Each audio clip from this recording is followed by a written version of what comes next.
What up, OGs? Welcome back to another episode of the OG Sessions podcast. I'm your host, Nick Usher. Let's get it started.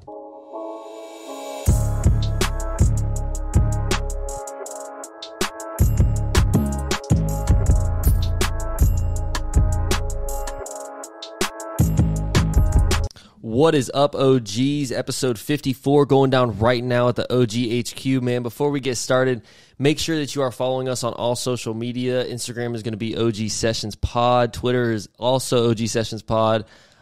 TikTok, OG Sessions. YouTube, OG Sessions. If you're not part of that Patreon yet, you are going to hear us referencing that Patreon-only chat community a lot this episode, so make sure you are a member. That is going to be patreon.com/OG Sessions. Man, the chat community over there is so dumb. All of you guys over there are seriously the funnest people to talk to in that community. You guys are just always giving me the coolest ideas for the podcast, and we're trying to capitalize on them, man. Today, we've got a very special guest, someone that I've been trying to get on the pod for a hot minute now, man. I mean, you've been all over the place, and I've been trying to get a hold of you. I've been like, when you back in the city, we got to get this thing going. I originally met this guy at a podcast meetup. Shout out Jack's Podcasters Unite. That was a good event. But give it a round of applause for my boy Bobby Brown Jr. Hey, what's going on, everybody? What's up, OGs? How y'all doing, man? Nick, thank you for having me, first of all. Bro, real quick, how long is the hot minute? Nick is lying to y'all. No. Nick said he been trying to get me on for a hot minute. We met last month. Bullshit. You can't say a month. It's this day we met. I've been trying to get your ass on the podcast. Can't say a hot minute. I think that qualifies for like maybe 3 months, but like 3 months at least, you could say a hot minute. Well, it depends on how long you consider a hot minute. Because for me, I've been trying. I mean, shit, we've been sending multiple.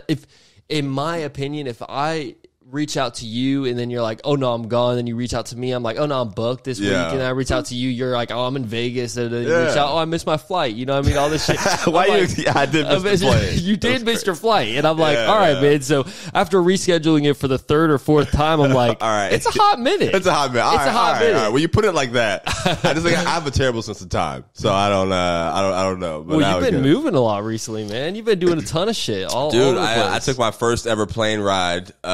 I went out to LA, and then my first time traveling like really like that. I went to LA and then Vegas the next week. It was crazy, dude. It was insane. First ever plane ride. Yeah, I haven't been on a plane before until like 2 weeks ago. Wow. Yeah, it was crazy. First of all, the first time I flew Delta. All right, because I wanted a good experience. I had to make sure it was nice. I thought I would be scared a little bit, but the only time I was scared was when we were flying through clouds. Cause I'm like, if I can't see, I know he can't see up front. Sure, you know what I mean? So that was making me a little nervous. But it was all right. The second time I flew Frontier. And that was terrible. Yeah, that was such a downgrade. They didn't have no TVs. They didn't have no Wi-Fi. Dog, I was like actually really just bored in the sky for like 5 hours. They might have a couple magazines in the front pocket for you to look at, but then like half the pages are ripped out. Yeah, they've got like Sharpie drawn like mustaches on every person. Like, they just stuck together. It's like, I'm good. You went to the restroom with this magazine, sir. Why is this still here? Bro, Frontier, it's so funny because Frontier doesn't even, I'm pretty sure they don't even fly out of like most big airports. Like I'll see them sometimes, like they'll be posted up. It'll be like 4 or 5 Frontier planes like at Craig Airfield or some shit, or just like the smallest airport. I'm like, if I kind of want to go through security at some of these places if I'm gonna get on the plane just for like my own safety also, because I'm like, it's funny, bro. Like, I've flown on some pretty sketchy ones too, like Spirit, dude. Really? I don't think I haven't done Spirit yet, but I think I'm gonna try every airline. Spirit, I think now I gotta try every one. Spirit is a meme, bro. Like I'm gonna be honest, like just getting on that plane is a fucking meme. Like everything from the flight attendants to even like sometimes the pilots will come on the intercom and like, you know, they're not even speaking English sometimes. I'm like, oh, and it's not like I don't trust people who don't speak English, but I'm just sitting there like, you know, the person flying my plane isn't speaking English. Though, I just want to know what you're saying. I just want to know, like, is there an important announcement? What's going on? Like, just tell me something, you know? Yeah. And me and my buddy JD, when we went to Santorini, we flew. What's the name Greece? of it? Yeah. Nice. Yeah, we went to Santorini. his mom kind of set it all up for us, man. We started saving when we were in like 6th grade, bro, or 7th grade or something. And yo, white people make you save early. What kind of shit? There is no black parent that would tell you in 6th grade, save up now, because when you turn 18, we going to Greece. He's like, no, and that's never coming out of any type of black household. Yo, I'll tell you one thing. The day that I met this kid, man, this is my best friend JD. Shout out JD, man. When I met him, he was telling me about his dad's senior trip. This is like a big deal in their family. Like I guess his parents had done the senior trip thing where you graduate high school and you go on this big trip, and it's kind of like your honeymoon of graduating high school type shit. Oh, and, wait, like grad bash? We had grad bash. Is that the same? It's way cooler than that because you're not sitting there with you're not on a fucking, it's kind of like a homemade grad bash. Okay. It's like you do whatever the fuck you want. You're not sat on a cruise ship with 600 other fucking grads. Got it. So that was S trip. That was S trip. See, grad bash is universal. That's what you S trip is the boat one. See, I didn't do either. Yeah, I wasn't a big. I was just happy I graduated. Same. I wasn't. It took some. I was working. Yeah. A lot of kids were coasting the last semester of high school. My guidance counselor put a lot of work in for me, bro. I was so pissed. Where'd you go to school? I went to Fletcher and then I transferred to Atlantic Coast. Okay, I graduated from Paxson. Okay, word. Right, yeah. Okay. I know you're worldwide. These are Jacksonville schools for Nick's audience. I just had to. I wanted to ask. No, and you can tell a lot about a person by what Jacksonville school they went to. That's a thing. So I understand the question. Yeah, it's like if I would have said one of these other schools, you'd be like, I see. I see why you didn't go on the trip. Yeah. I see why you didn't. No. No, S trip was one of those ones where it was like, you paid. It wasn't even that expensive, I don't think. Yeah. But you're on that trip and there's like 1,000 other fucking people that are all just graduated, like a bunch of other teens and stuff. Yeah. It sounds like a cool, like fucking million-person orgy, not going to lie. Yeah, but, I didn't go to S trip. I went to grad bash, but not S trip. That's not me. You know what I'm saying? Like, I'd much rather just take a trip with like my 4 or 5 closest friends, even if it's a little more expensive and just enjoy it. Bunch of 18-year-olds on a boat. It's like the sweet life on deck now. This Panama City times Carnival, bro. That's that's exactly what I pictured. Yeah. And me and my buddy, his mom was like a big traveler. She was like basically, I mean, I'm not gonna say travel agent, but she was like, she'd been everywhere. Mm-hmm. Like, she's just in love with traveling. Shout out Mama Janae.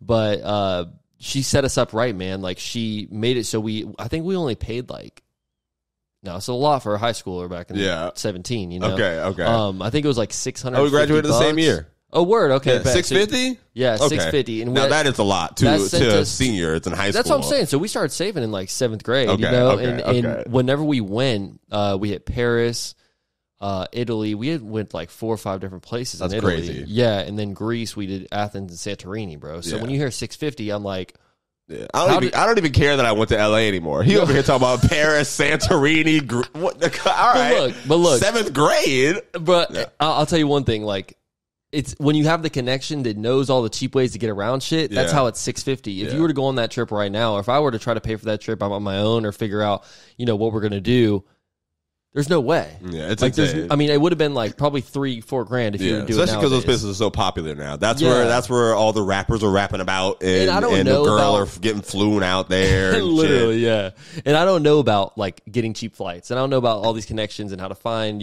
like good cheap deals on shit. And my buddy's mom knew how to do all that. And she also, our parents, we just graduated, so we got some graduation money, which helped us pitch in. So it really was it was kind of just like one of those things where you got the opportunity and you just kind of take it. You know what I mean? And it was cool, though. Like, I remember, how do we even get on this? Oh, yeah, one of the flights that we took there was, I was hoping I remember the fucking name. It's like B&B. Fuck. What the fuck? Honestly, that's going to be their next. Dead ass. That's going to be their next adventure. You might just come up with something. The fact that Airbnb does not have they should just have like one plane. Yo, yes. Airbnb. That's fucking funny. That's fire. That's actually genius. Listen, we need to trademark this before they give it. They're going to make it up now that we said. They're probably listening to the OG Sessions pod right now. Oh, 100%. They were the first people as soon as we dropped. They're sitting there watching it. Like, it's like we just caught him. They're like, fuck, man. How'd they know they didn't cancel it? Unsubscribe. Yeah, they're missing a bag. They are missing a bag. Oh, 100%. 100%. I want to say it's like Air Air John or something. It's definitely not. It was some like little corny ass name, bro. I would never get on that plane. Oh, we flew. Air John? What? What kind of faith is your life? Yo, if I'm just picturing on the side a picture of Lil Jon on the plane, smile. If I get in my plane and it's just Lil Jon going yeah on the side of the plane, I'm not getting on that plane. I immediately pictured like the Air Jordan logo, but it's like just a heavier set dude, and he's got like a fishing hat on. That's terrible. And he's holding like a fishing pole or a golf club or some shit. He's just like Air John. Oh my God. Dude. All right, man. Let's take a deep breath. Fuck. See, you're used to this shit, man. So if you guys didn't know, the dude's a fucking comedian. Hey, yeah, man. I do stand up comedy. I feel like that's where I feel like that's my favorite thing about me. I think that's what I'm most. I would say that's what I'm most interested in is stand up comedy. You know, but I do a podcast. A YouTuber, you know, freaking content as well. But it's interesting. I'm a little bit of an actor too. So this is kind of like a part 2 episode. The dude that you just had on your podcast, he's in my acting class. No way. Yeah, your last guest, Louis, we literally sit next to each other in my acting class. No fucking way. So yeah, when I saw, you didn't, I didn't tell him this before we started the podcast at all. But yeah, so when I saw that, I was like, "Oh, that's pretty funny," because he had me as the next guest. What's funny is we had I'd booked you before we even ran that episode. Really? So it was like it just happened to put you guys right next to each other. That is funny, man. Lou, we're in the same freaking class. He's a cool dude, man. He's nice. But yeah, dude, I don't know. Stand up comedy is dope. You said you were a comedy fan. You were a stand up fan. For sure. Dude, you got to come out to one of these shows, bro. I've been in Jacksonville doing these shows for probably the last year and a half, and it's crazy. People don't know that we exist here. Dude, 100%. I had no idea, and I've always kind of heard of you see the Comedy Zone logo on certain posts and shit, but you don't. Nowadays, I feel like the level of stand-up comedy is like at such a high bar, and you look at some of these guys' specials on YouTube and all this stuff, and you're like, oh, there's no way there's people in Jax that are that good. You know what I mean? Yeah. Until you go out there and see it, I'm sure it's like you get mind blown really quick. And obviously, you know, when we had our conversations out at the podcasters thing, you know, we were talking, getting started off before this episode. It's like, you're just a funny motherfucker in general. I'm like, I'd come watch you do stand up comedy for 3 hours if you were doing it. You know what I mean? It, man. And I really would like to. Like you just mentioned it, bro. Comedy Zone, dude. Like shout out to them. Comedy Zone has been like a huge step up in my development of comedy. I started this when I was in college. I was in Tallahassee, Florida. I tried to go to Florida State, didn't get into Florida State. I was just sleeping at Florida State. I was going to TCC in the mornings, the community college. Yeah, my buddy went there. I know exactly but go Eagles, baby. Hey, you know, we didn't do that. That wasn't. I just made. I don't know what that came from. But yeah, so I was at TCC in college when I started comedy. I did a sketch improv troupe. I auditioned for a troupe at Florida State, and I got in. So that's how I started doing comedy. And there, you just got like hole in the wall spots, like Kava bar spots, like what we have here, like very super liberal comedy, like. You can't say this, you can't say that, like, which is okay, I guess. Not really, no, but just how it was being done. It's just like, you guys are 40 and 50 years old. You know what I mean? Like, you got to understand, like today, what's happened, what's blowing up, what people are gravitating to isn't just the super pandery stuff, man. So I moved back to Jacksonville. I wanted to go to New York, but then I dropped out of college, by the way. I dropped out of college for this. I dropped out of college to keep doing stand-up because I thought I was going to be a star. I had one great show, and I was like, this is it. It's time for New York. Yeah. I was like, drop the classes. And then I looked at New York housing prices, and I was like, oh, okay, I don't know how I'm gonna get there from where I am right now. So I moved back to Jacksonville, and then Comedy Zone, man, I didn't know it existed when I was growing up here. I was watching comedy on TV, on DVDs and stuff like that, but I get back here and I go to a Comedy Zone show, and I'm like, what the hell? This is like professionals? Like, okay, well, this is where I need to be. This is where I need to show up at. I just started going every week, standing in the back, holding the door for people who walk into the bathroom and stuff like that. But I was still doing comedy. I was just at the Kava bars. Yeah. I was just at the coffee shops, and, you know, I wasn't really getting booked, and nobody really gave a fuck about who I was or anything like that. And then I was doing my podcast, But once, I shout out to, well, she's not even there anymore, but at the time, there was a girl who used to work there named Jenna, and she saw that I was just like, what do you do? Like, she asked me who I was one day, and I was like, I'm like, that gave me the confidence to be like, I'm a comedian. I'm Bob. I'm a podcaster. I have a show. And she was like, okay, cool. Nice to meet you. I did a episode there in the lobby with a comedian who I knew was coming to town. He was opening up. Shout out my boy Vincent Bryant. He was here, but with this guy named Leonard Oots, who are like young black comedians who are now, stars in their things. But that was my first interview, and we did it in the lobby while a dude is singing on a guitar while people are walking into the show. If you listen to that interview, there's a dude singing in the lobby, but that's the interview that Comedy Zone approached me, like we had to find and talk about, and they were like, "Hey man, all right, well let's see if we could do a partnership." And we started that next week. And then I started getting more interviews with people there. They were helping me set it up. And then now, it evolved into today, me, opening up for people and making real connections with me, like Lunel and Ali Sadiq and all these big comedians in my field. Ari Shaffir was here, like I'm dapping it up with him. I'm dapping it up with him, kicking it in the green room. I don't think these people care about me, but then I show up the next night to watch the show again, and they're like asking me questions, like Ari Shaffir was just asking me questions about my life today. He's like, so I went home and thought about what you told me yesterday. I was like, what the hell? Dude, that is so man, that was cool. very long-winded, but I was just saying shout out to Comedy Zone. Like, we're here. Like, there's a whole show, comedy place in Jacksonville, where headliners come every single week, funny as hell, and people like me get to open up every now and then. But y'all should come check it out. You should come. I'll invite you to the next show that we got, dude, bro. I would love to. And we did talk a little bit before this. I'm a big stand-up comedian fan. The fact that Ari Shaffir pulled up is like, Ari Shaffir, yeah. Like, and he was a cool dude too. And he's friends with like tons. If you don't know who this guy is, he's friends with like all the big name guys, like Joe Rogan, obviously, Bert Kreischer, all these dudes. It's like, that's pretty crazy that these guys are coming to Jacksonville. It's like, you wouldn't have even, I didn't hear about that. You know what I mean? I'm pretty big into comedy. And that's what I said. Like, I don't know what went wrong, because I grew up here and I did not know that this place existed. They've been there for 30 years. Do you think it's like do you think their marketing could be a little bit better? In the past, it probably was. Like, it was not how it needed to be. You know what I mean? Because there's a specific way you got to market to the people in this city, bro. Like, a lot of people don't just pop out for like, oh, you got a little... There's an art walk. You know what I'm saying? It's like, it's like, you ain't going to have people from the beaches pulling up to the Mandarin Art Walk. You know that for sure. It's like, we got our own little, like, suburbs, our little communities inside of Jax. I've been doing this for probably about 4 years now, 5 years now, going on 5 years. And like, just now is when people are starting to like actually care. Like, where is it? Where's this place at? Comedy Zone. It's off San Jose exit. So it's like Mandarin area, 3130 Hartley Road, I think is the name of it. Okay.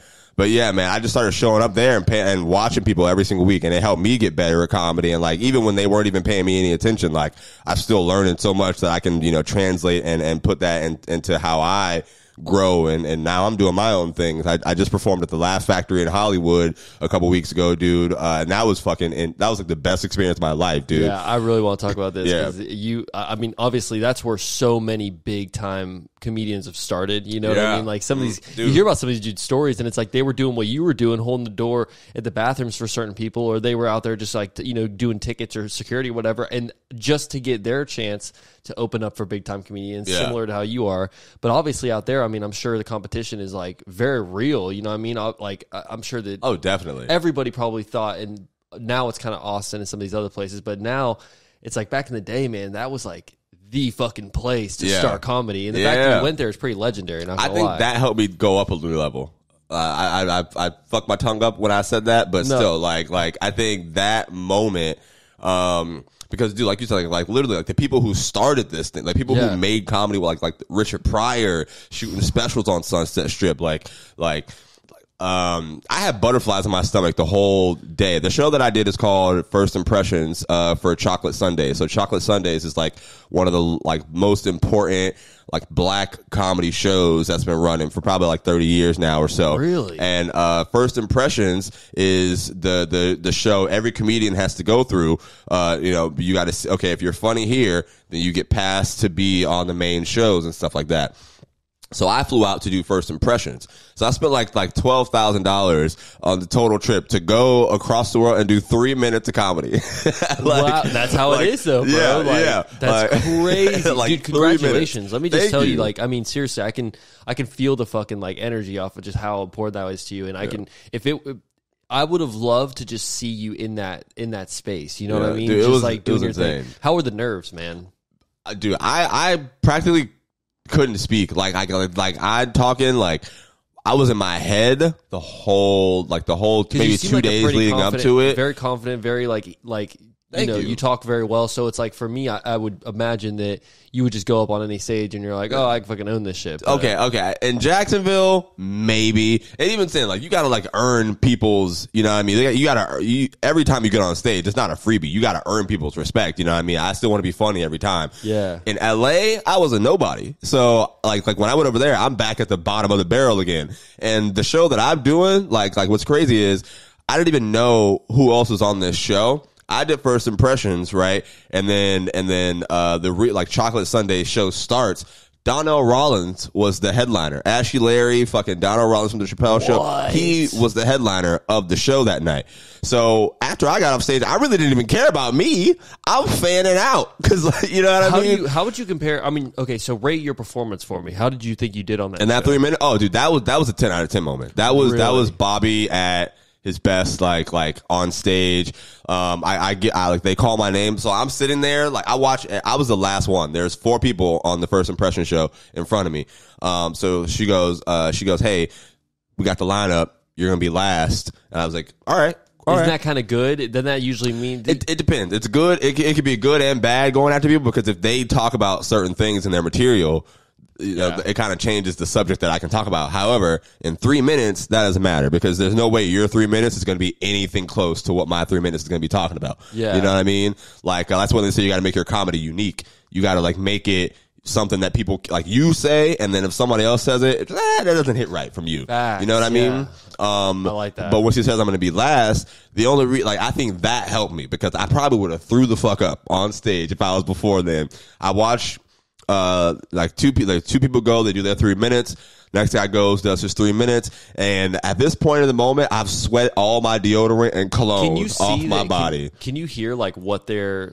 I watched. Okay, I watched. I sat I sat, and the Laugh Factory is 2 stories in the Laugh Factory. There's a comedian lounge in the back and upstairs, but I didn't sit up there I sat right there and I watched everyone who went before me, and I was like, okay, I see what's going on here. You know what I mean? I went up there, and this was such a surreal moment. Cause I'm out here trying to figure out, do I belong here? This is where the best of the best compete, like you were saying, man. 100%. And before I even said a word, they call my name. All right, give it up for my man, Bobby Brown Jr., right? Everyone's clapping. I'm walking up. I dap the dude up. Lights are on me. And before I even say a word, the people were feeling me. Lady goes, Bobby!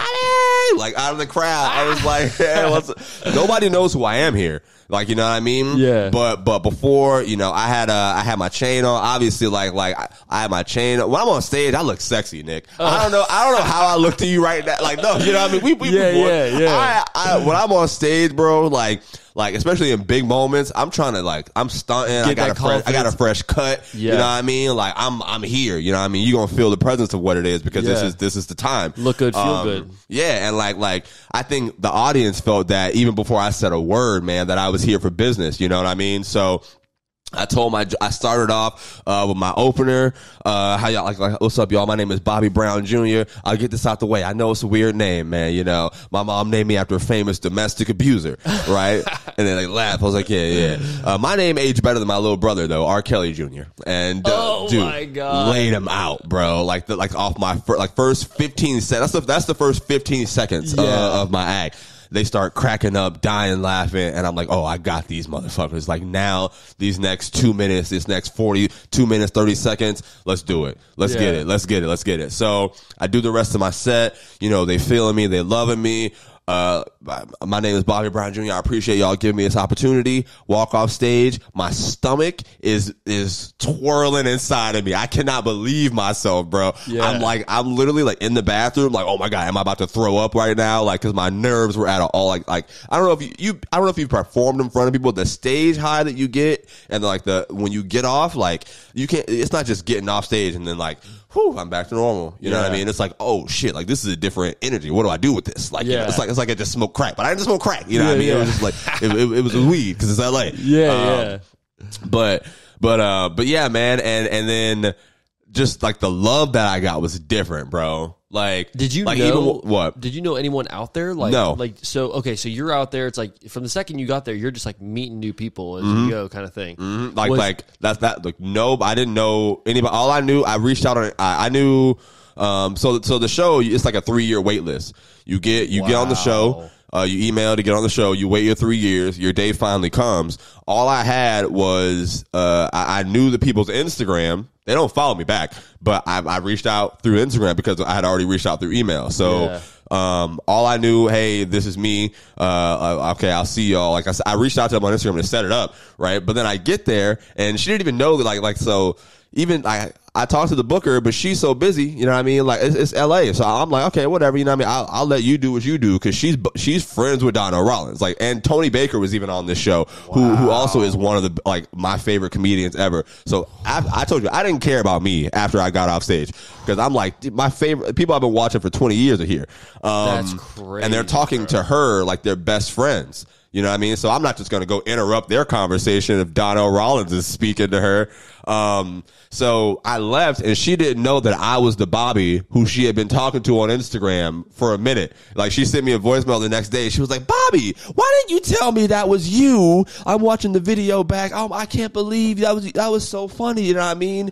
And then they booked me for a graduation spot. So I get to go back. I get to go back and do another spot. And then if I do get on that show, then I'm in. I get to be a part of Chocolate Sundays and like in the Laugh Factory. No fucking way, dude! Congratulations. Yeah, bro. I don't know how long winded that was, but it's like a full. It's crazy, dude. It was insane because I've been watching this show, probably like on bootleg DVDs for when I was like 7, 8 years old. Like, I didn't know that I would be performing on here someday. Wow. See, that is some dream making shit. Yeah, right there, bro. And like you were saying earlier, the love was just different there, bro. Like, I got off stage, like, and I did good. So the comedians are like, oh my, that was funny as hell, man, dapping me up. Like comedians who are huge as hell. And then even the staff is like, oh my God, that was so funny, Bobby. Good stuff. Good to meet you and all this shit.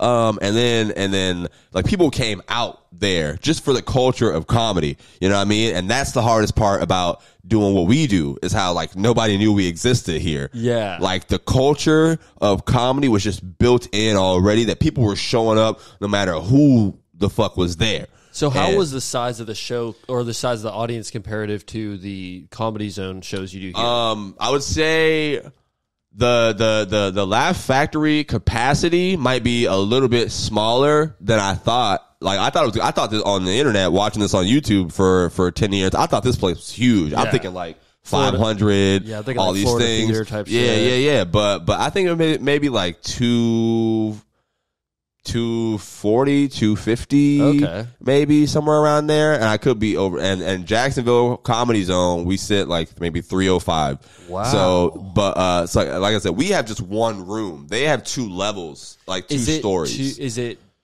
Was it a packed house when you were doing the Laugh Factory? Yes, like, yes, so sold like out. Chocolate Sundays sells out every Sunday. That's what I'm saying. No matter who's there, they sell out. People are showing up. The Comedy Zone? That's what we got to do here. Gotcha. You know what I mean? Like the culture isn't built into it to where people are showing up here. You know what I mean? Jackson people are just different. You got to figure out. You got to earn the respect of these people. Like I told you, like I've been doing this for like probably 4 or 5 years now, and people didn't care to start showing up to until after I get back from LA. And this is 2 weeks ago. This is 2 weeks ago, and I've never had so many people hit me up here. Like, where's your next show, man? I want to come see you. And I'm That's like, awesome, bro. Yeah, so do you have like a weekly schedule where you perform like every week at the Comedy Zone? I used to. A Comedy Zone, no. So the Comedy Zone thing, like I do, like I'm about to do this like weekly live YouTube show that we're gonna be working on, like how I do the Writer's Block podcast, like my show Bobby's Writer's Block. Yeah, I want to talk about that in a second. We're gonna pivot in a little minute. It's like doing like a live show from YouTube. We're gonna start it out as Comedy Zone. You know, see what we can build up there. Just because that's where the home base is for our creativity right now. But we have a monthly show called River City Comedy Showcase, and it's the first Wednesday of every month, and it's usually like 7:30. 6 comedians, 7 comedians, and I'm on that every month when I'm in town. Word. But we don't have like and then there's an open mic on Wednesdays, like the same night. So it's kind of weird. We got to fix a bunch of things here. No, that's pretty dope. Like what I learned along the way. So tell me what you mean by live YouTube show. Because I don't think everybody might know. Yeah, like a stream. Like that's the thing today, man. Like stream, like live entertainment. So like the podcast, like you do OG sessions. We're recording this right now. And this comes out. That's how I've been doing with like my podcast. You know what I mean? But you know, it's a different aspect when you do things live. You know what I mean? There's people watching like live, like engaging with you. You know, you gotta have different things to maintain an audience. And I think it's a different form of entertainment. It's gonna be a challenge. I literally just thought to start this after coming back from Vegas. Like I don't have a blueprint. We don't have anything, but we're going to start it up and we're going to learn in real time how to make a live stream entertainment show. So probably about an hour. We're going to have games, improv games that I made. You know, my boy Logan, LDB, he's a producer. So he's my co-host. And he does music. He makes beats and stuff like that. So, you know, we're going to incorporate music and have like guest artists and all this stuff like that. You know, just try to find a way to take what we've been doing, just to the next step and challenging ourselves. I think it can help bring my comedy to a different aspect. You know what I mean? For sure, like because I'm not performing every single week here. We don't have that type of culture to where we can have a show every single week and people are going to show up every single time, no matter who's there. So you got to find a way to, you know, still get out, still be creative and still work that muscle. I think if I do that here, whether people here like it or not, I'm out into the world. Like we're still like you were saying, this is worldwide. You know what I mean? You got to figure out how to like, we're trying to get out to the masses of people. Yeah. You know what I mean? I think that's just another way that we can, take a step up. Yeah. I like that, man. And I think like what you were just saying to kind of build off that, you said, you know, like this is a worldwide platform and it's one of those things where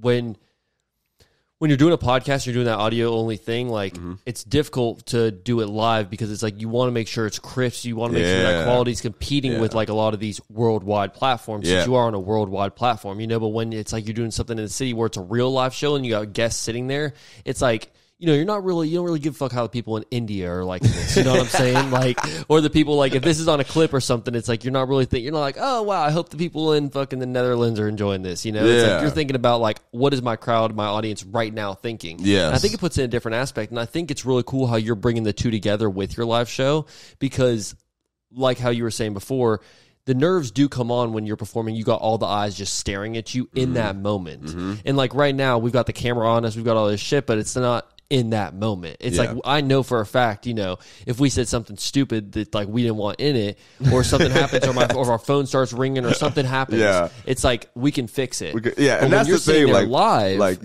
you can sit there and see, oh wow, I've got 100 people watching, you know, I'm doing my thing, this is fun, ha ha. But as soon as you see 10,000 people on there, those nerves, like you have a live audience, are going to come right back to you. And you are basically performing and like you said, stretching that muscle.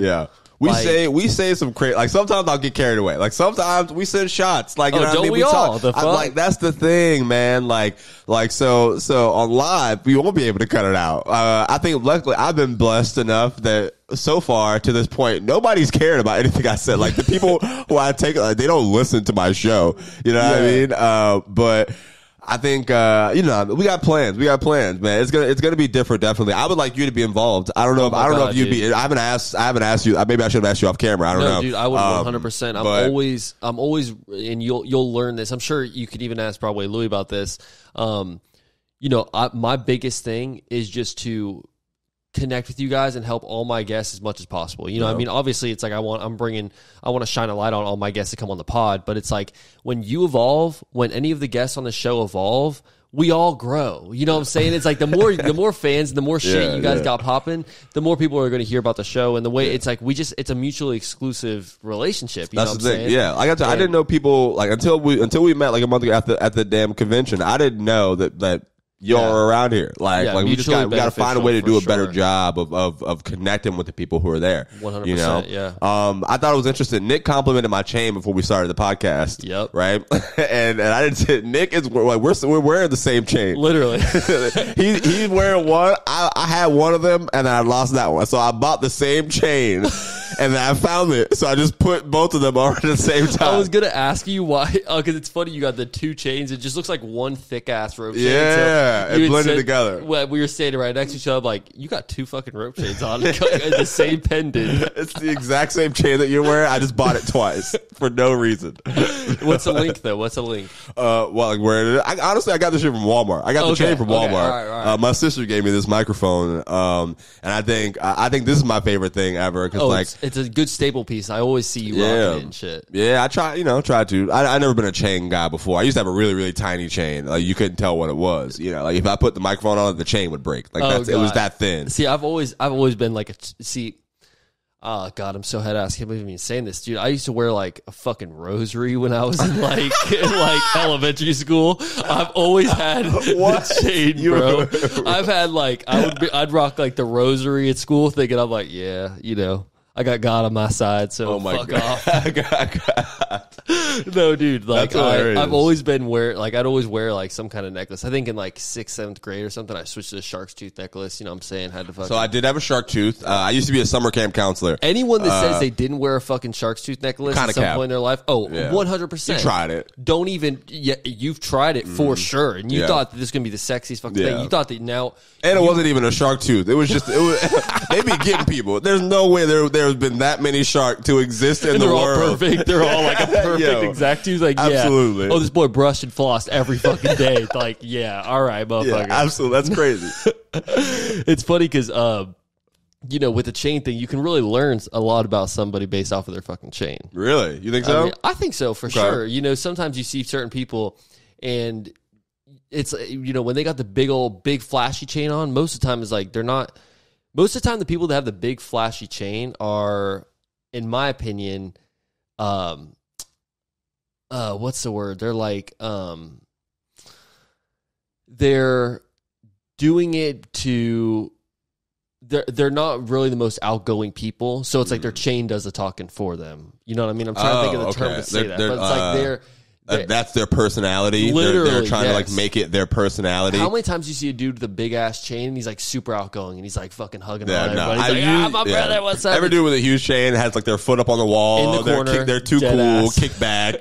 You know what I mean? How do you feel when you see people with the chain testers? You know what I mean? Oh God, dude, I love watching that live. Like I love being in the mall and watching it. Like there's someone YouTuber walking around testing people's chain, and then you see a dude with a chain on. You got to stop me. I'm gonna stop going. I'm gonna stop doing what I'm doing to see if this dude's chain is real. I would love to be there in person and see all the dudes like tuck their shit so quick and just turn away and be like, dude, oh yeah, let's go to H&M, baby. Yeah, it's fun on the internet. It's so much better in person when you see real, like the nerves these dudes get. Oh yeah. Oh my God, bro. Oh, and that's one of the funniest things is when, like, I don't know if you've seen the Drewski shit. I'm sure you're a big Drewski fan, bro. Yeah, I rock with Drewski. I don't know about big fan. Oh, okay. I'm a huge Drewski fan. Yeah, I love Drewski. I love Drewski. He's just one of those guys where he's just naturally funny, like similar to you, where like anytime they open their mouth, it's gonna be something funny. Yeah, you know, I love this video. I love his videos, bro. And I almost used to like him like even more back in the day, bro, when like no one knew about him and he was just making the videos online and shit. And you're like, God, this dude is a fucking nut job, bro. When he was like Kyle Roger doing. Yeah, I was in Tallahassee. We used to just put on compilations of that shit. It's so funny. And there's so many guys like right now that have kind of like really, really set the bar high in the game. Like, I mean, you know, me and you have already talked about some of our favorite podcasts and stuff. But is there any kind of inspiration that you try to take from these guys? Like whenever you're watching these stand-up comedians, is there any specific comedians that you try to draw the most inspiration from that really inspire you to be a better artist? I would say like I'm in such a growing stage of comedy, bro. Like 5 years in, you say that to comedians, they look at me like I'm a kid. You know what I mean? Yeah. And in my sense, I'm like an adult in real life, but in comedy, it's kind of true. I think it's seasonal. It'll change. Like, you know what I mean? Because when you get somewhere and then, you know, you learn, you're like, okay, well, what else can I look to for inspiration? Like you were saying earlier. I think definitely, the first inspiration for me to do comedy was Chappelle. I love, like, I've never seen him live. But the show, Chappelle show, like the Killing Him Softly, his stand-up special. Oh yeah. And then when he came back on Netflix, with Sticks and Stones and stuff like that, like that I think helped me be more confident and like allow myself to be like to speak up. You know what I mean? Like that was like when I was real, because this is like 2017. I started comedy in 2018. Wow, so when that came out, that really helped me be more confident, like want to be outspoken and stuff like that. And then I see people here live. Like I go to the Florida Theater a lot. Like I go to the Comedy Zone, Florida Theater a lot to watch these shows, dude. So like Ali Sadiq came here and he just put out a special, called The Domino Effect that's really going off right now. And it's great. Like when I first started comedy, I told you I was in Tallahassee. I was driving back and forth from Tallahassee to Jacksonville on like winter breaks and stuff, just listening to comedy albums on Spotify. So his clips would be popping up on Spotify. I didn't know that 4 years later I would be watching him in real life in person. God, dude, that's so fucking dope. When he was here, he did a different hour every single night. And it was like a different hour of jokes that was hilarious every single night. No way. And I looked at that and I was like, this is a level of comedy that, like, this is mastery here. People do not understand how difficult that shit is, bro. People think that it's, like, just jokes and all this different stuff. But, like, to have an hour, I'm sure you can really attest to this, like, an hour of different content every night. Yeah. I don't even have an hour now. I would just think, like, in my opinion, it's, like, it probably would take you so long to work on, like, because you don't have any notes or there's no screen, you know, behind the people where you can, like, reference, okay, this is where I need to go into next. Yeah. It all has to, like, literally just tie together and feed into each other. And that's how I told you, like, my 5 years isn't shit to people who've been doing it for 28, 25 years. For sure, yeah. You know what I mean? But then you hear guys like Bert Kreischer where he started when he was, like, 26 or something, and it's like, you know, anything's possible, you know, and even him when he first started. Bert was a huge influence on me. Bert taught me, I didn't like him at first, but none of us I liked Tom Segura was my guy. Yep. And then I started liking Bert because him and Tom Segura were a thing. Yeah. Bert Kreischer, I think he taught me to have more fun. Like in college, he has fun on stage, dude. Yep. Like I used to be very like my hardest thing, dude, like I could have so much fun with anything in the world, and then when it comes to comedy, I'm so serious. Like I hate it because I don't know how to not take it seriously. Well, I think it's because you do take it so seriously, and it's like it's one of those things when you're so passionate about it. Because I'm kind of the same way. Mm-hmm. I watch so many podcasts, and I'm always like looking at Two Bears One Cave, some of these podcasts, and I'm like, damn, this is like they're literally just saying whatever the fuck's on their mind, and they're having such a good time with it.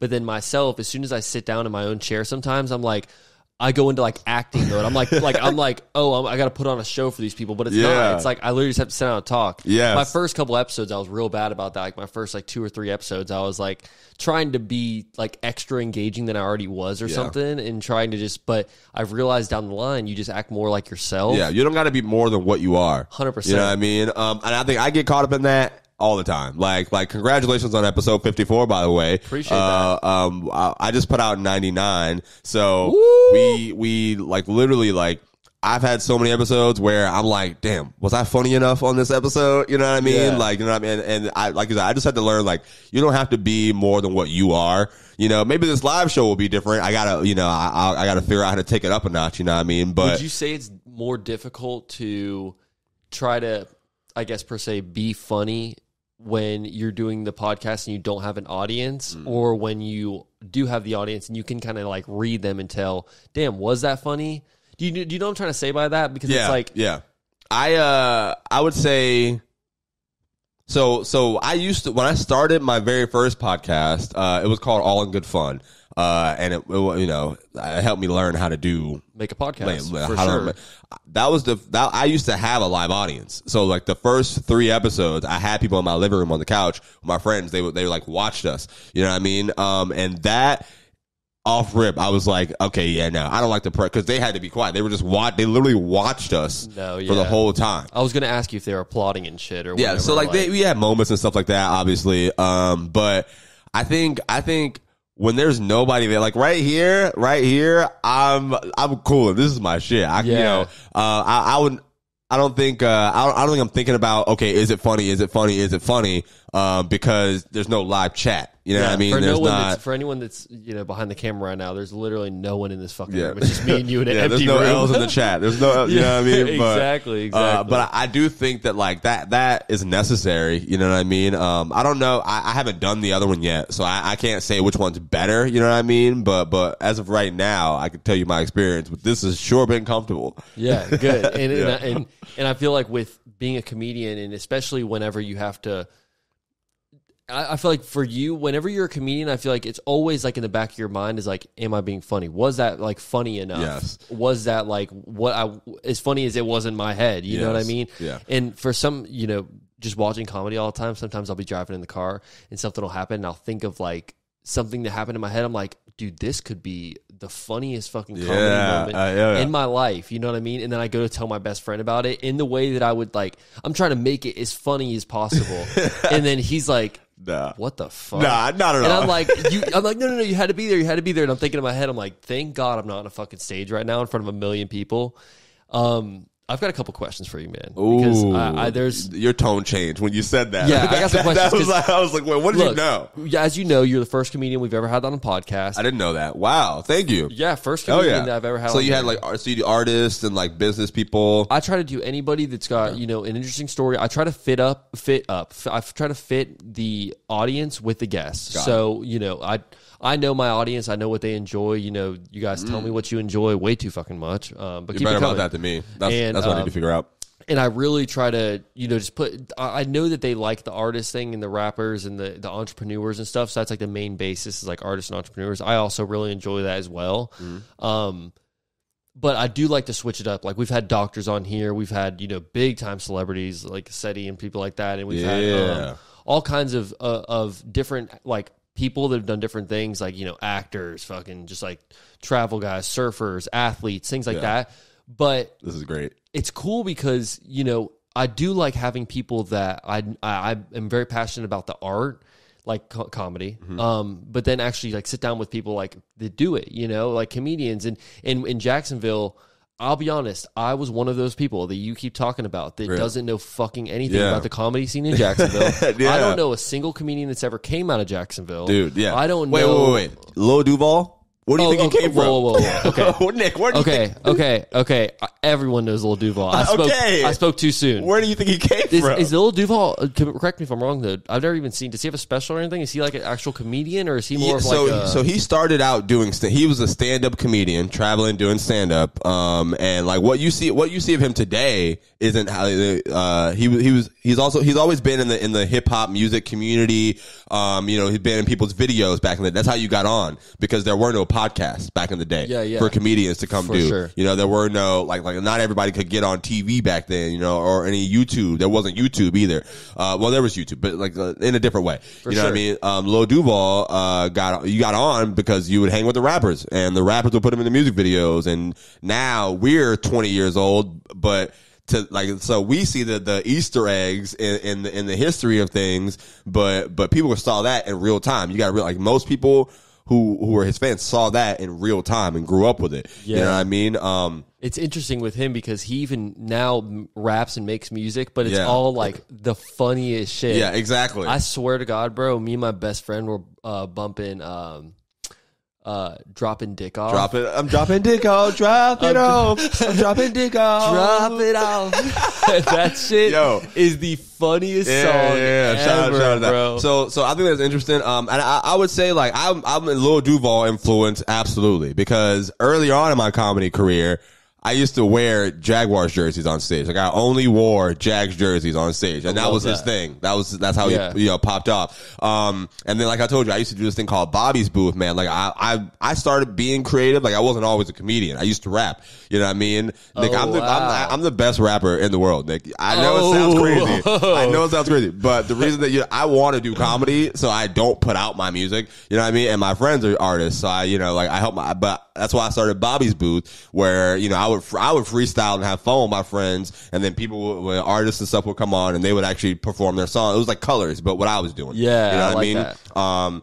And that really inspired me. So we used to just have like sessions where they would be like, Bobby, get on this song. I'm like, all right, say less. But I want you to know, I'm about to dust your ass on this song.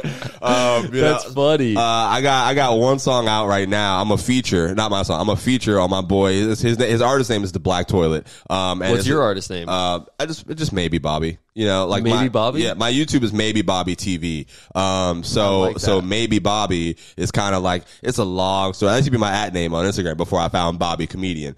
But it's a long history. It was a whole identity crisis thing. Oh God. I haven't figured out how to make that part funny yet, But that's the interesting part about comedy. Like right now, like, people always ask me what my comedy's like and stuff like that.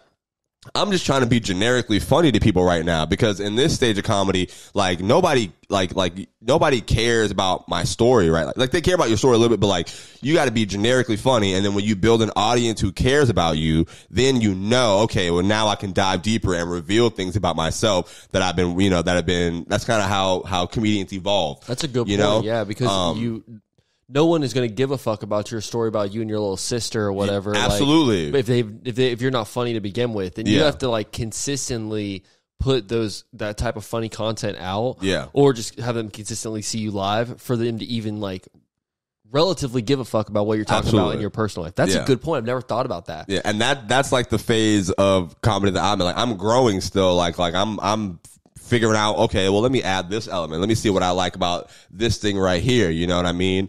But music, like I told you, I'm serious about that. Like music, that's something that I can go in and I can literally write a verse, whatever. Like I can rap, have fun, whatever. But I don't think about that. When it's comedy, I'm like two in my head, and I'm like, God dang it, this is over here. The rapping is fun. Being with my friends is fun. This is my lane, and I can't even like get out of my head to freaking let myself kill, Yeah, that's interesting that you feel that way. I mean, because the clips I've seen from you, especially from the Writer's Block podcast, which is the one you film at Comedy Zone, right? Yeah. Yeah, so from those clips, you seem like you're like in the fucking zone. Yeah. It's probably a mental thing. Like you feel like you're not in your spot because you can sense what you're feeling inside your head, but everyone watching you is like, dude, this guy's a fucking natural. You know what I'm saying? Yeah.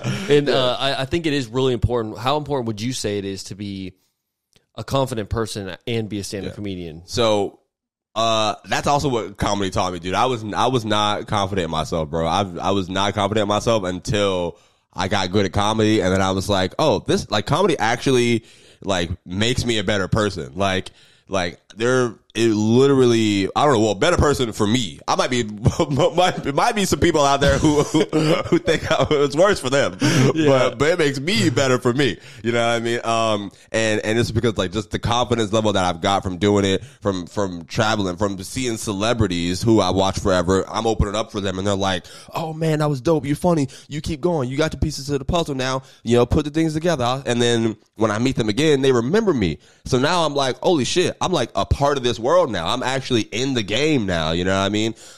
So that's I would say dope. Like, you asked me what's more important, or I don't know, I forget what that. No, I was just saying like how important do you think it is to like be confident? Because for me, oh yeah, so I think like the confidence is important, because once I started moving more confidently, dude, like then things started happening more intentionally. I was like gonna say, bigger, I feel like you have more intention with what you're saying when you're confident. There's so many opportunities that I've missed out on because I wasn't confident on myself in the moment, both in comedy and outside of comedy. And I would never, I'm so upset. I'm forever trying to capture those moments again. Have you ever? Some of them are with other men. What?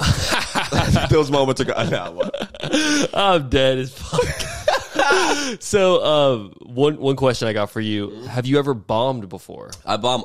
Dude, hell yeah. That's how it starts. How bad is it? Like what is that? Oh my God. What does that moment feel like, bro? Have you ever thought somebody was waving at you and then you wave back and they're like waving at the person behind you? Oh God. That's like but it's in public. Like, if people saw you actively look, that's like one of the closest things I can describe for it right now. Like, it sucks, dude. It's just awkward. It's awkward. And then like I record every set. So if I bomb, I gotta walk through the crowd and take down my camera while they're watching me. No.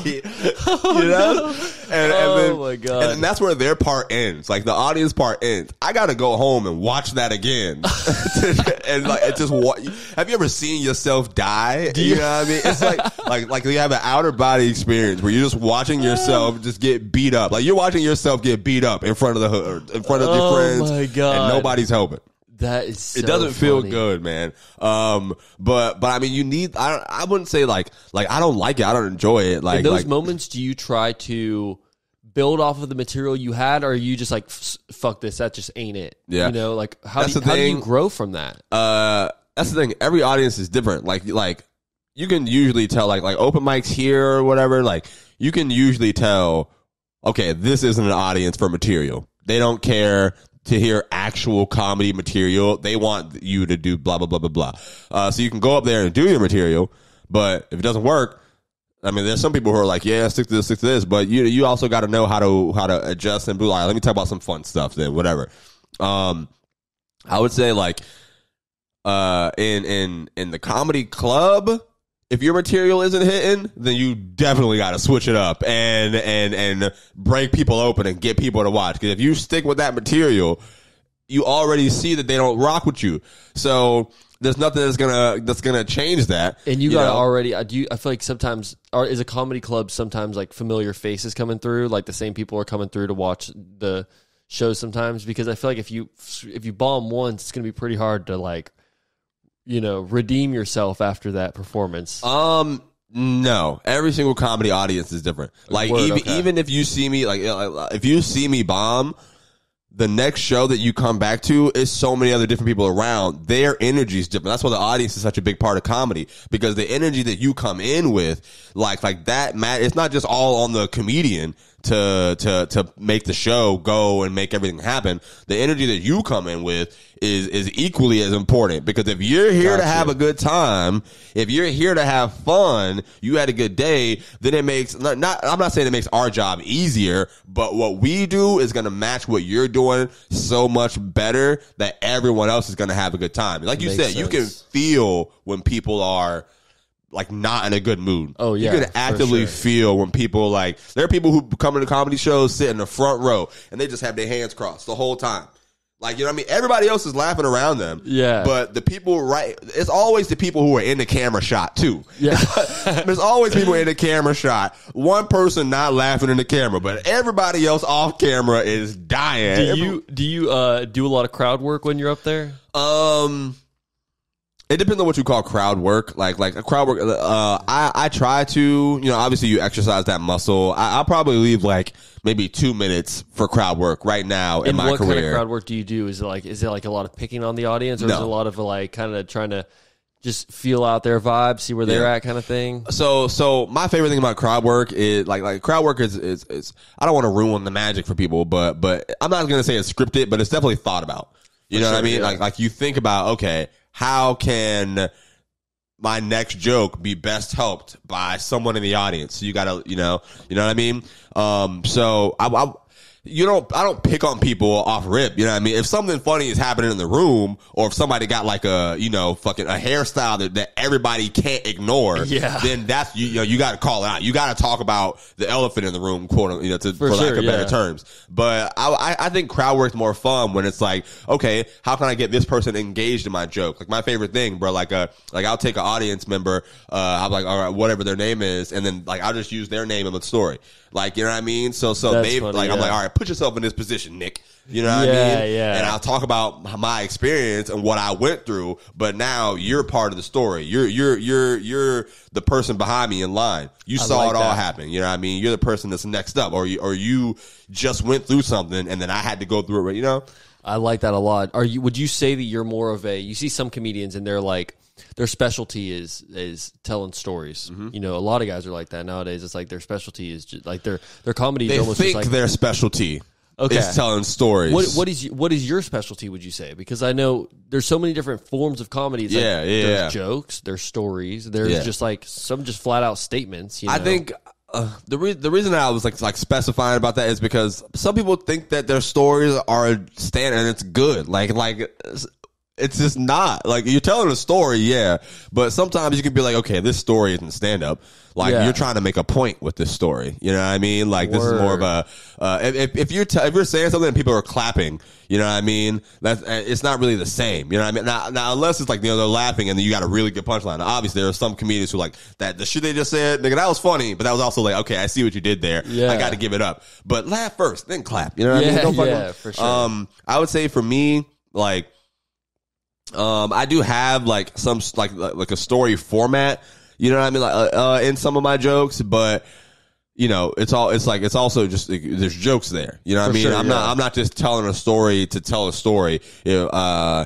And maybe, you know, I'll get there when I learn how to be a better storyteller. You know what I mean? Like it kind of evolves the more that you do it. Like that's why I love going to the comedy club so much, because you see different people. Like there are some people who come through and they are joke tellers. And then that week I'll be really inspired to just have short jokes. That week I'll be really inspired to just tell short jokes. And then someone else will come the next weekend. They have more of a story form joke that's like the highest joke of the weekend. I'll be like, okay, so that's the kind of joke that gets people in an audience to react this way. Let me format one of my jokes that I have to be more of like a story that people can relate to and be in the moment with, you know? Gotcha. Like I said, I'm in a impressionable stage right now where I'm seeing these people who are touring worldwide. I'm finally in the rooms and I'm trying to figure out what's making them connect so hard to these people. And it's my job to spend the next 10 years or whatever, after 5 years. Okay, how do I best perfect this, you know, for me? I like that. Do you change your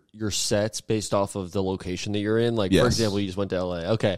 I figured that'd be a pretty obvious situation.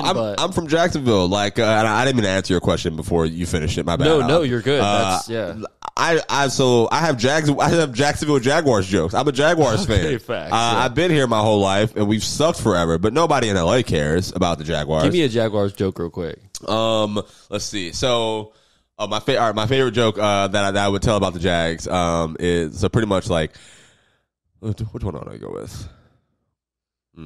Okay, all right. So I'll go with this one.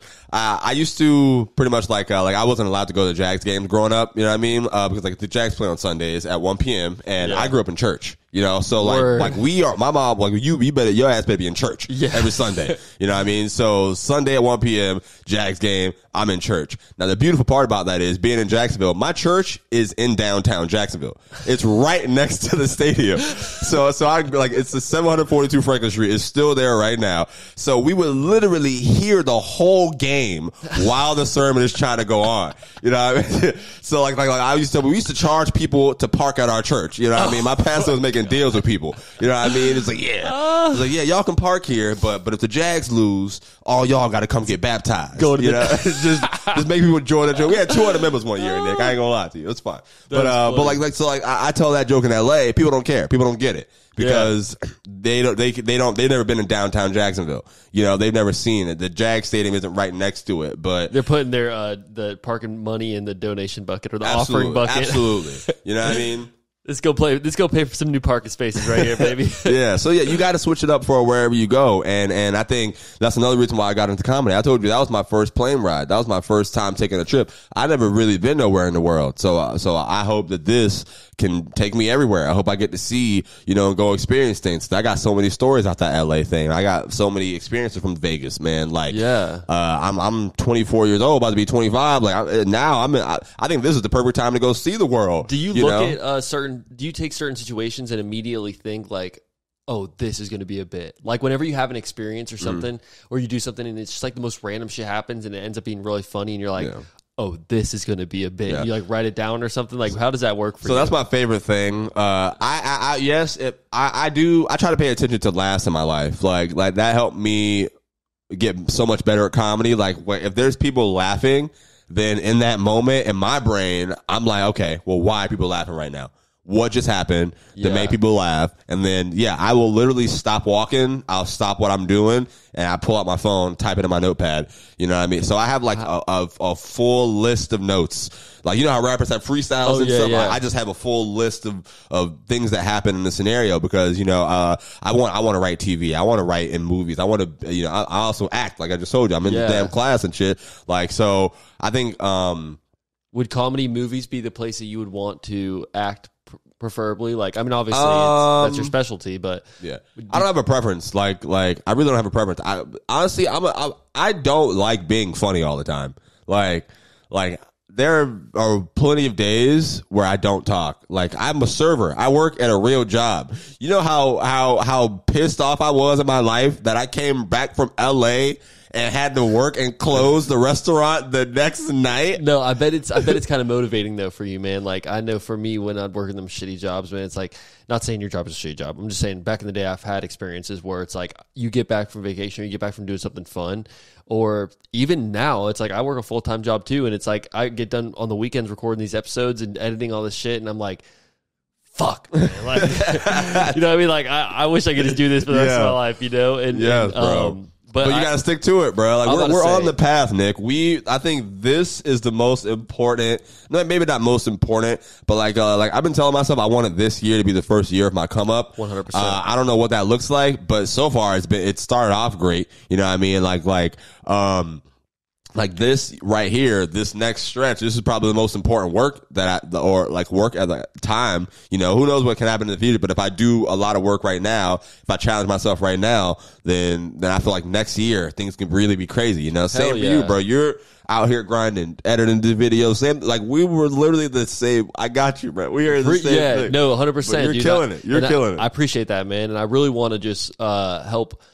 I want this to be the biggest year possible for both of us. Likewise, how you're just saying that, man, it's like I've got so many things lined up this year to just like make this the year. You know what I mean? Where it's like we look back on this time, it's like, dude, 2023, that's when I blew up fucking years ago. You know what I'm saying? Everyone's like, damn, blew up 2023. It's like, fuck, you know? That's so wild, bro. It's crazy to just look back at this past year, 2022, and just see it's like in 2022, I thought that was going to be the year, you know? Yeah. And I looked at the things that I had made mistakes on, or I looked at the places where I was lacking or where I could have been doing better or certain things. And I'm like, time to fix all that shit and make 2023 the actual year. You know what I mean? Are you a good self-reflector? 100%. When I'm editing every single episode, I write down notes on the side of things that I would like, that I wish I hadn't done, or things that I know I can do better. What about outside of content? Like in life? Oh, in life? Are you a good self-reflector? I'm very critical. I'm hypercritical, dude. Like I of myself. Yeah. Not really of other people. I don't really care what other people are doing. But for me, it's like whenever I'm just looking at like, even at like my job, bro, there's certain times where I'm like, I notice when I'm having a bad day, why I'm having a bad day, like what's affecting it and how it's affecting work, as opposed to like same thing when I'm having a good day. You know, when I'm having a good day, it's like I really do notice like, okay, I need to do this more, or this made this person happy, or whatever it is. And I try to keep the same patterns that keep me in a good mood, if that makes sense. It's like, okay, I like that. For me, it's like, I'm not one of those people where I can just switch my mood on and off. You know, if I'm in a fucking pissed off mood, it's like I'll usually just isolate myself and just do whatever I want to do type thing, you know? And I try to set myself up for a good day, you know? And I'd say if that's kind of like self-reflection, I'd say that. Yeah. But that's exactly what I meant. I think now that I get better at it, I used to not be. But taking accountability is something comedy taught me. Like you're up there, you're just you. You're who you are. You know what I mean? You got to own everything that you've done. Like my mistakes that you talk about making mistakes with this. Like I make mistakes so much in life, and even in like my content, that I'm like, fuck, I can't believe I did that. You know what I mean? But those are the things that would teach me how to have respect for myself. You know what I mean? How to like be more intentional and stick to what I know, stick to my business and what I should be doing. You know what I mean?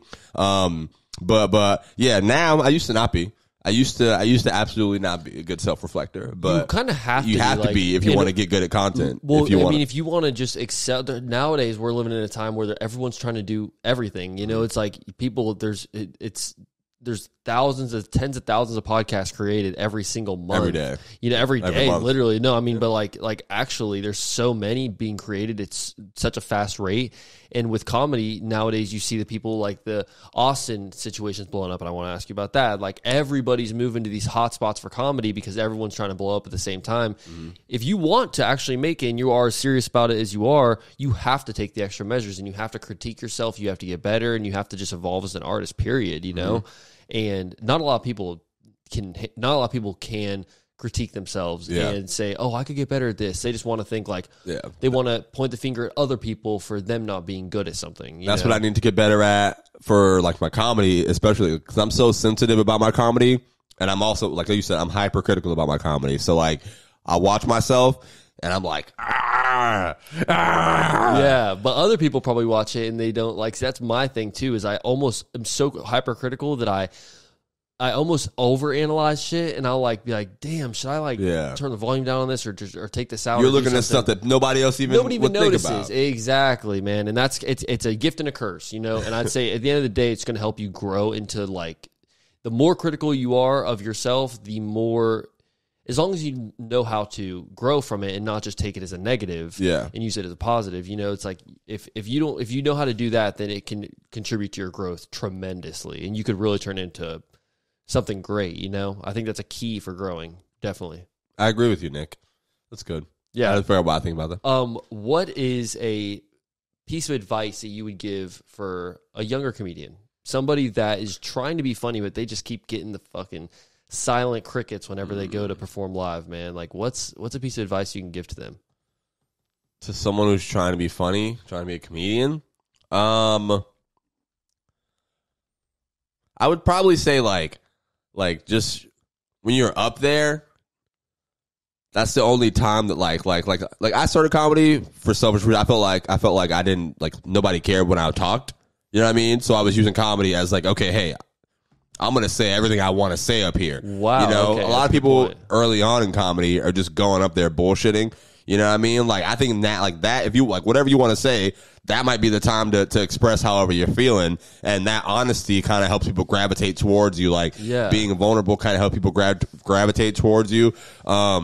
So be intentional when you're up there. Don't just go up there and just use the time to just say, whatever. Being vulnerable will always make stuff funnier. Yeah. Like, it's going to make it hit harder. You know what I mean? How do you feel about the people that, like, sometimes I feel like I personally think it's funny as fucks. Most of the time, I'm not one of those people that, I'm not woke at all by any means when it comes to comedy. I think anything fucking flies. It's comedy, Sometimes I do hear some people say jokes and it'll be about, like, killing themselves, or they'll say certain jokes about, like, you hear people sometimes and they're like, you think I'm reading off jokes, but this is my fucking suicide note. And it's like everyone starts laughing. And in the back of my head, I'm like, God damn, if this kid committed fucking suicide, that would be just like, you know what I mean? I'm like, fuck, dude. Yeah. Sometimes you don't know how to, like, react to certain, what do you think about that kind of comedy? First of all, I think, personally,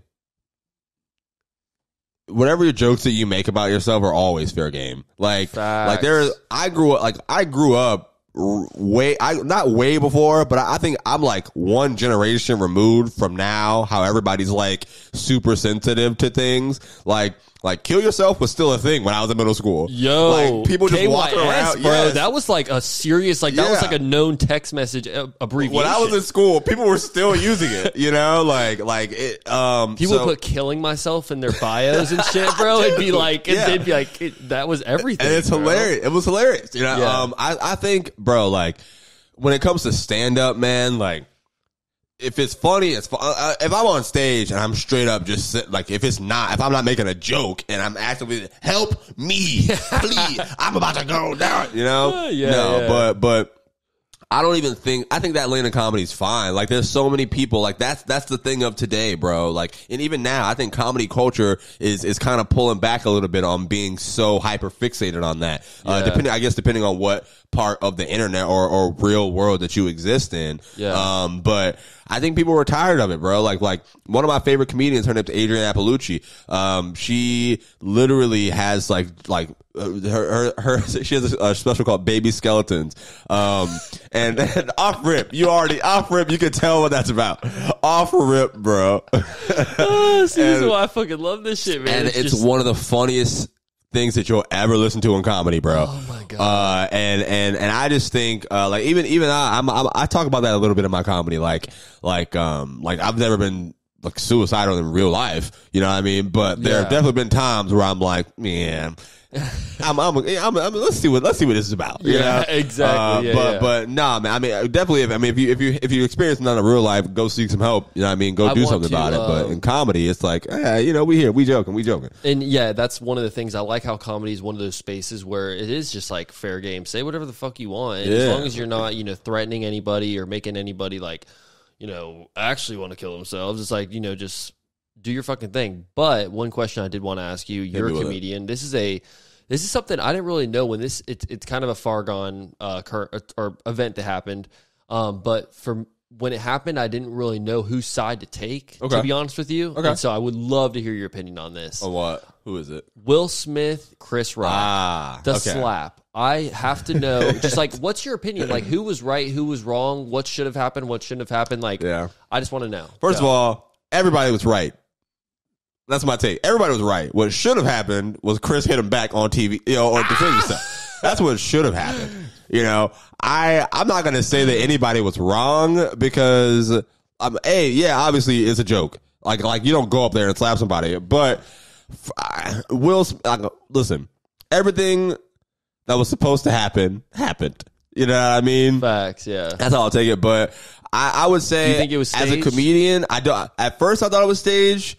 And then when I saw Tony Rock, Chris Rock's brother, when I saw Tony Rock's reaction and what he put out, that's when I knew, that was real. Like, they want to kill Will. Like, because Chris Rock has 10 brothers.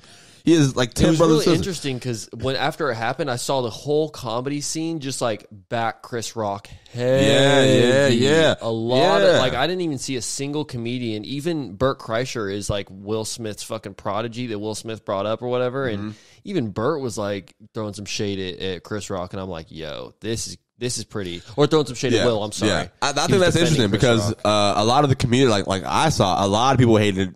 A lot of people wanted Will Smith to do that. A lot of people did not like that. People don't like Chris Rock. I saw both. Yeah, I saw. Like people don't like Chris, which I learned then because I thought Chris Rock. It's Chris Rock. Everybody hates Chris. Oh yeah. But I mean, I think in that moment, Will. Like the hitting him was probably okay. That's a little much. Like what are you doing? You could have got up. You could have got up, checked him. You could have like, hey, let's talk in the back or something like that. But I also think after like you got to hit back. You got to hit back. I think it's just like, I mean, and it's not. If it was a sucker, I mean, if you just like punched him, punched him in the face, like, it was open hand. That's what I'm saying. It was open hand slap. Like, lay his ass back out again. Just do a little like power slap fucking game real quick. Did you see Chris Rock's special? He talked about it in the new special that came out. I saw bits and pieces of it. I was interrupted multiple times during it. Okay, I think it was pretty solid. I think he explained it well. I think he painted the picture well from what I saw, at least. I didn't like the way that, like, I didn't like why he didn't hit him back. He said that he didn't hit him back because you're like not supposed to fight around white people or something like that. Oh, I didn't even see that. That was what he blamed it on. That's what he said at the end of it, was why he didn't hit him back was because it's at the Oscars and it's a bunch of white people in the room. That was what he said. And makes sense. I mean, it's the Oscars. That wouldn't be a good place to fight, I suppose. But it's not a good place to slap some. I guess. Yeah. All right. Let me ask you this: if you were performing and someone walked up and hit you, what would you do?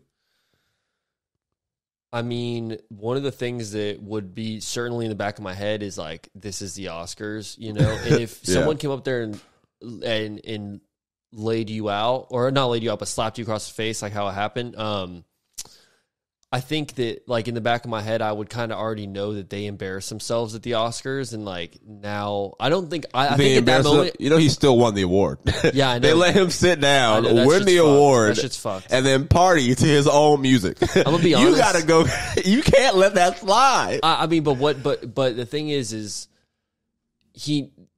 Will Smith did kind of humiliate himself by getting up there and slapping the shit out of Chris Rock. And I think that if Chris Rock would have slapped back, it would have just kind of turned into this, like, they're both kind of humiliating themselves at this point. I don't think it would have been I don't think Chris Rock would have, in quotes, won, I guess, as much as he did in that situation if he had slapped Will Smith back. My bad. He did get $20 million from Netflix for that. Yeah, exactly. Yeah, they gave him $20 million, so that's why he didn't talk about the slap before. You didn't hear anything about it because Netflix paid him $20 million to do it exclusively on their show, on their platform. Oh, wow. That's where the special. Yeah.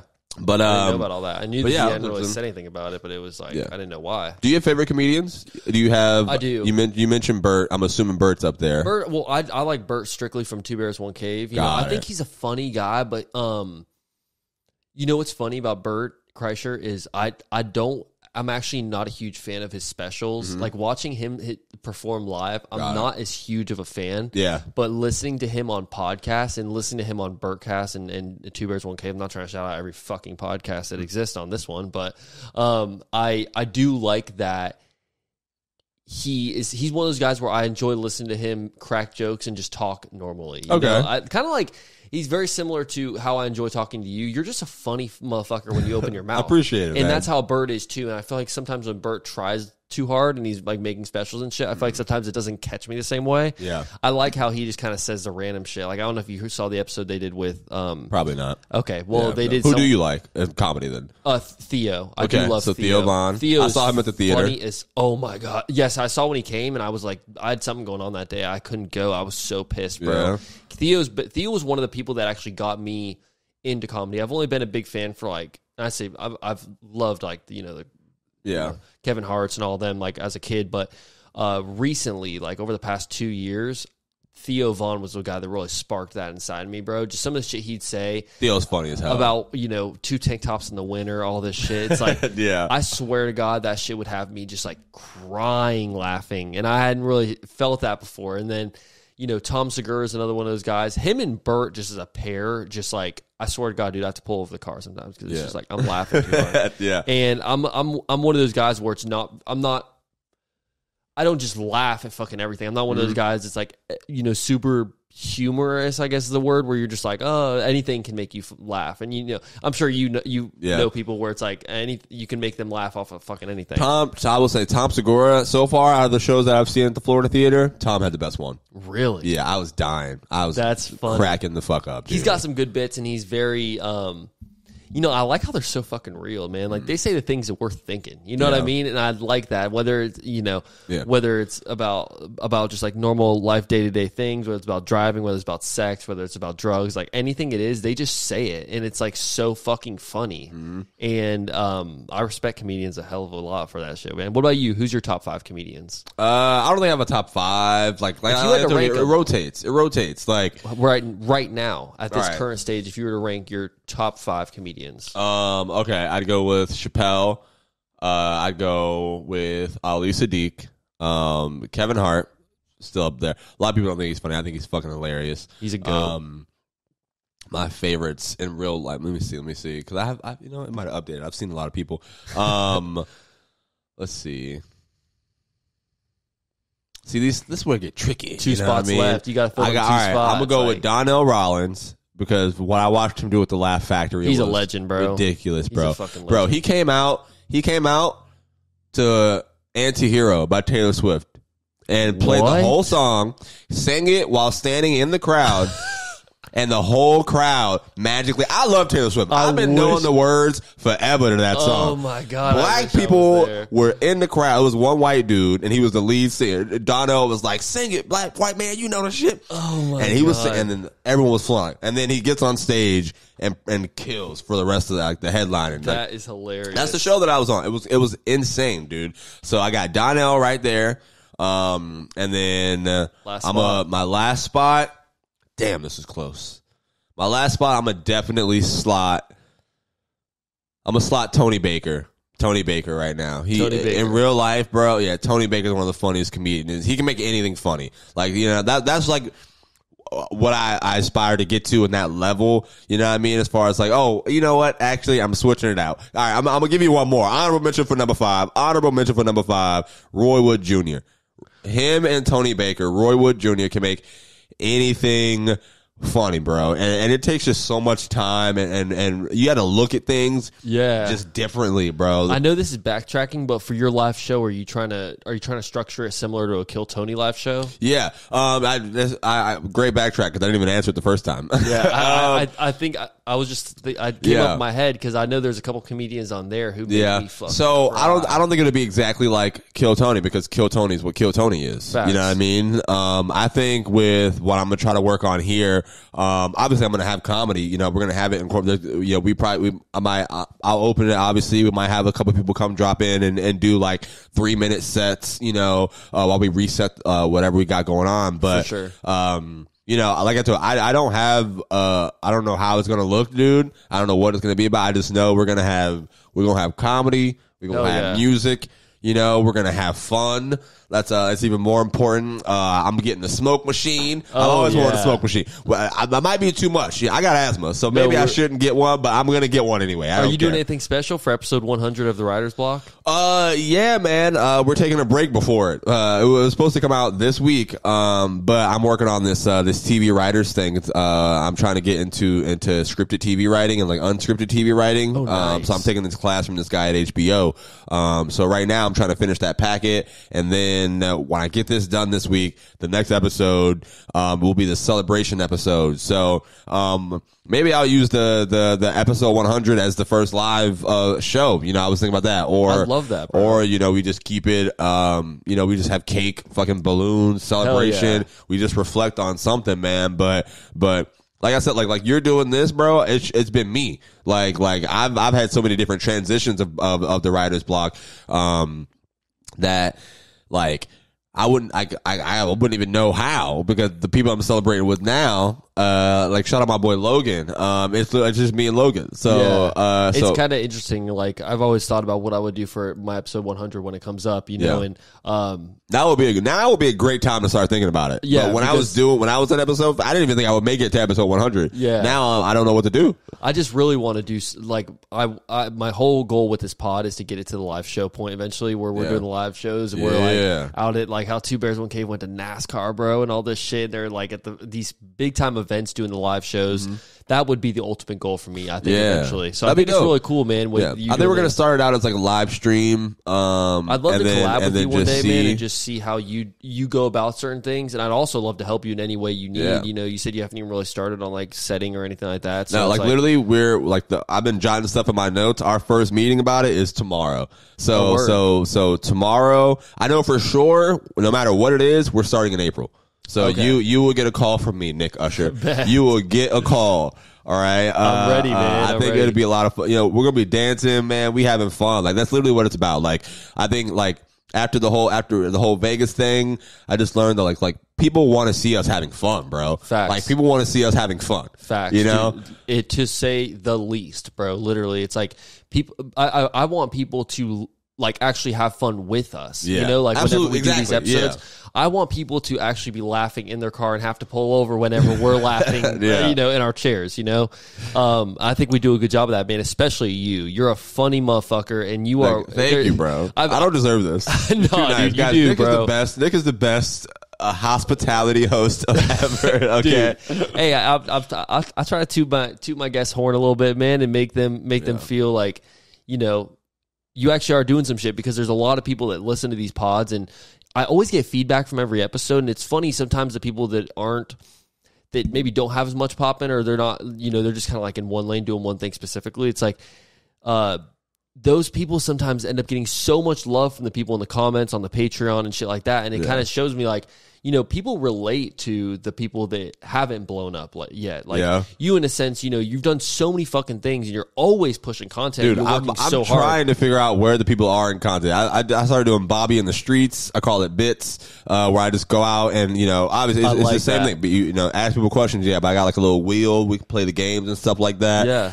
The podcast, dude, you're on the right sketches. Fucking path, man. And I know so many people just in the city that do like your comedy, like are actual fans of you. You know what I mean? So you're really on a level that a lot of people would aspire to be on, especially after you sit here and you're like, that's crazy. But dude, you sit here and you say, like we started in the beginning, you're like, I've been doing this shit 5 years. You know what I mean? When I started just like this, that, and the other, and how you've improved.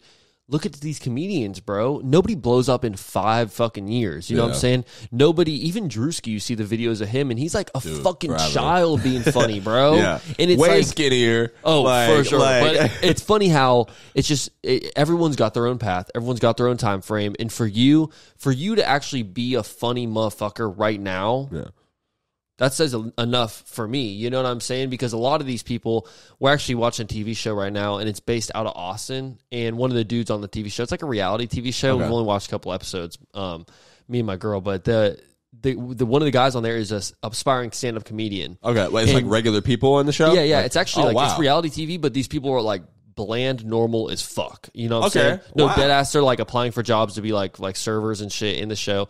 I haven't watched that much, but from what I've learned, one of the guys on there, they just follow him around, and he's an aspiring stand-up comedian, and he's done 3 sets, and every single one of them he's bombed, and one of them was like on a date. A date? Yeah, his girl wanted to see him do comedian. See, that's the thing, bro. Like that's one thing that I had to learn, bro.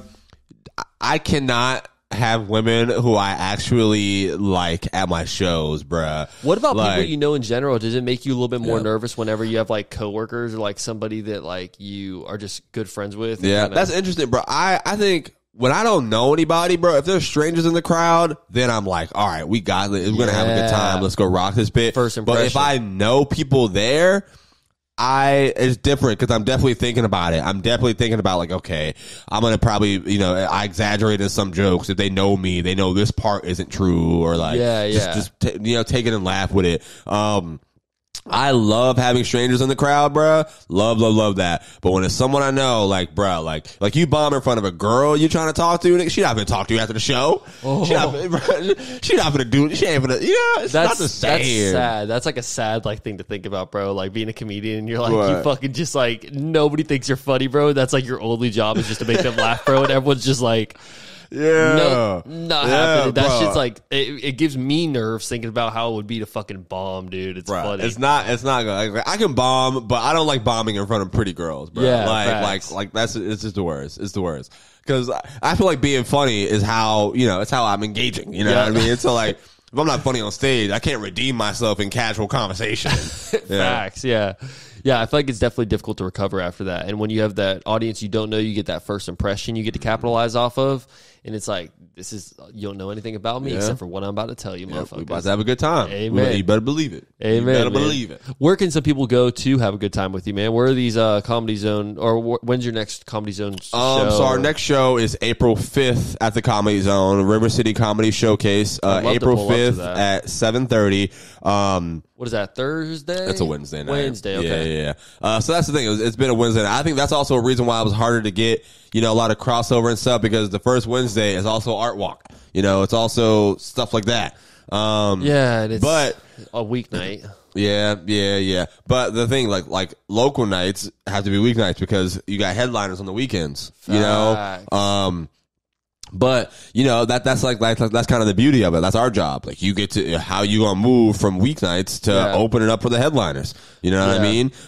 So sometimes you get spots and stuff like that. But April 5th is our next show that we have here in Jacksonville. And then where can they get tickets for that? You gotta ComedyZone.com. ComedyZone.com. You can get tickets for that. Or just I usually put it in the links in my bios and all that stuff like that. If you pull it up. Cool, man. And where can people find the Writer's Block Pod? Literally anywhere. So it's Bobby's Writer's Block Podcast, BOBBY Writer's Block Podcast. You can go to Apple, Spotify, wherever you listen to podcasts. YouTube, maybe Bobby TV. It's the same name of the podcast, but my name is Bobby Brown. So there's so many more famous Bobby Browns that I gotta, I had to figure something out. That's why I had to switch it up. But yeah, and you guys can follow me at Bobby Comedian on all social media as well. Awesome, dude. Yeah. I appreciate you coming through, man. I appreciate you, Nick. This was honestly a lot of fun for me. I had a great time. Me too. I think this I was going to say, this is probably like, I don't, you said we've been waiting for a hot minute. I feel like now I know you. Like, even though I didn't learn like about your entire life, you know what I mean? Now I'm like, oh no, Nick's a cool dude. No, like, what would be cool, man, is if we end up doing that, we end up doing the Pod Fest or Pod Culture or whatever it is. I would love to go out there, man. And Pod Movement. Yeah. So I'd love to do an episode in Denver or something. Yeah, that would be hard. That'd be cool. I took my stuff to Vegas. I didn't record in Vegas, but I took my stuff there. Everyone's a podcaster, so everyone will be down. Yeah. It would be a lot of fun. I think it'd be really cool just to kind of go there, experience it, and then like the last day there, do a pod in like the Airbnb or something, and just tell them like all about the experience and shit. And so yeah, man, bring the audience with us. I got you. Do that shit. Yeah. So we'll see. I went by myself to this one. You need to. All right, now you said it on your show, so this is a contract. Facts. Nick has to come with me to the next one. Sign me up. Okay, all right, let's do it. All right, you said it on the show. I'm ready. Okay, run it back. Let's get it. It's in August, so we got time to save. There ain't no excuses now. Absolutely. Shit.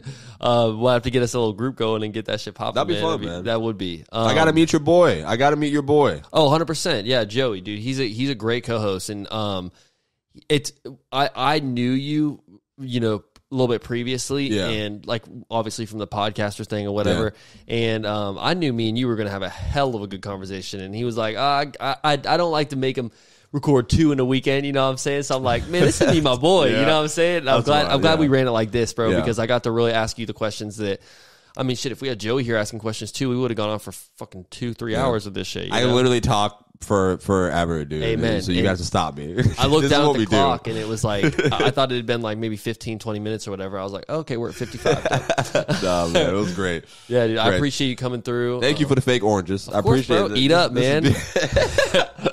You gonna like that styrofoam the inside, that's for sure.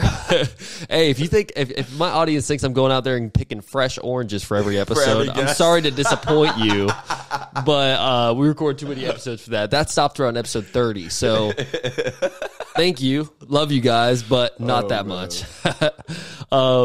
Man, give it up one last time for the man, Bobby Brown Jr., the fucking legend, coming through for the OG Sessions podcast, man. This has been one of my favorite episodes I've ever done. Thank you. You're too kind, bro. Dude, shout out to you for coming through, man. Shout out to you for all the shit you've been going through and everything that, you know, obviously going all the way across the country on your first plane flight, man, to go and perform at one of the most legendary venues for comedy in the world, dude. Yeah. So congrats to you. You're the fucking man.